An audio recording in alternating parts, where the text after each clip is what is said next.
Natagpuan ng mga operatiba ang isang malawak na taniman ng marijuana sa isinagawang marijuana eradication sa Tinglayan, Kalinga na tinatayang nagkakalaga ng mahigit 3 milyong piso.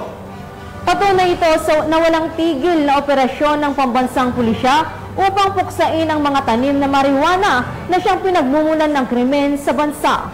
Ibabalita yan ni Police Staff Sergeant Joderick Tasing. Sinisigawang marijuana eradication ng Kalinga PNP, tinatayang 3 milyon halaga ng fully grown marijuana plants ang nadiskubre ng Kalinga PNP sa barangay Lukong, Tinglayan, Kalinga nito lamang ika-29 ng Hunyo taong kasalukuyan.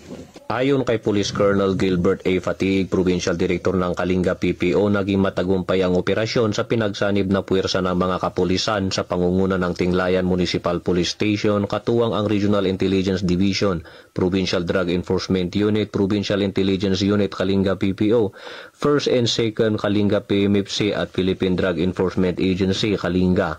Ang operasyon ay nagresulta sa pagkadiskubre ng isang plantasyon ng marijuana sa isang communal forest na may kabuuang lawak na 1,000 square meters na may nakatanim na humigit kumulang na 15,000 peraso ng fully grown marijuana plants na nagkakahalaga ng 3 million standard drug price. Bagamat walang nahuling cultivator, lahat ng nadiskubring fully grown marijuana plants ay naidokumento at sinunog sa mismong lugar at kumuha ng sapat na sample upang isumiti sa Kalinga Provincial Forensic Unit para sa qualitative test.